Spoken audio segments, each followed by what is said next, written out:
שהחיינו וקיימנו והגיענו לזמן הזה. C'est la première fois de ma vie que j'ai l'occasion de participer à ce grand rassemblement communautaire. Et comme l'a fait notre cher président Joël Mergui, je voudrais moi aussi rendre hommage à Rav Azimov Shalita et à toute son équipe et à tout le mouvement Lubavitch pour le travail exceptionnellement remarquable qu'ils font à Paris et dans toute la France. Mes chers amis, quelle est la signification de ces lumières qui vont être allumées par Monsieur l'ambassadeur et qui vont briller dans quelques instants dans le ciel de Paris?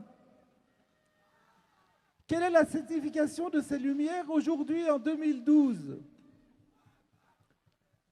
Comme vous le savez, ces lumières que nous allons allumer ce soir ne vous dispensent pas d'accomplir la mitzvah. Si vous ne l'avez pas fait encore avant de venir ici, quand vous rentrez chez vous, vous allumerez vos bougies avec la bénédiction. Parce que la mitzvah, c'est d'accomplir, d'allumer ces lumières dans sa maison, dans sa famille. Alors pourquoi un allumage à l'extérieur qui ne permet pas d'accomplir la mitzvah? Réponse, parce qu'il y a une mitzvah de publier le miracle. Pirsumei Nissa. Il faut que l'on sache en 2012 que le miracle est encore possible. Mais je voulais vous poser une question. Dans le Pirkei Avot, on dit que tous les jours, au temple de Jérusalem, il y avait 10 miracles qui se passaient. Aujourd'hui, on ne parle plus de ces miracles. Alors pourquoi le miracle qui a eu lieu lors de la fête de Hanouka, pourquoi ce petit miracle-là, auquel peu de gens ont pu assister, avait seulement une poignée de Kohanim qui l'ont vu, pourquoi ce miracle-là, on doit le commémorer année après année, alors que tous ces miracles qui avaient lieu au quotidien, on n'en parle même plus? La réponse est que dans le miracle de Hanouka se cache un autre miracle. Celui qui nous donne le secret de bénéficier encore aujourd'hui de miracles. Il faut que vous sachiez qu'à l'époque où s'est passé Hanouka, lorsqu'il y a eu cette révolte d'une poignée de résistants juifs contre l'oppresseur grec, le niveau de spiritualité de la communauté d'Israël était très très faible. Israël ne méritait pas d'être aidé par Dieu.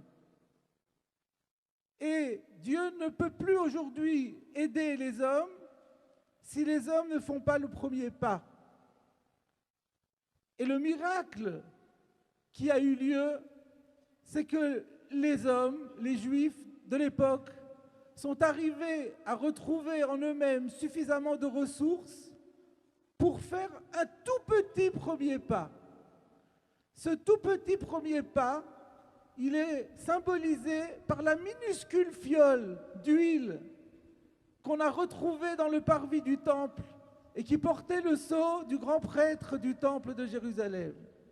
C'était ça le miracle. Le miracle, c'est qu'on est arrivé à retrouver en soi une ressource pour faire un premier pas de spiritualité. Et si l'on commémore ce miracle année après année, c'est pour dire que ce miracle existe encore.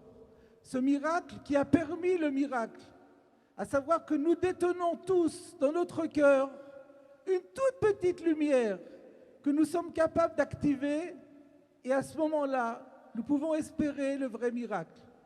Donc mes chers amis, un rassemblement comme celui-là, c'est pour nous repenser, pour méditer à la raison de notre vie, à notre mission, et pour dire à Kadosh Baruch Hu, à Hachem, nous sommes prêts à lutter pour toi et à donner de nous-mêmes, à donner de nous le meilleur de nous-mêmes.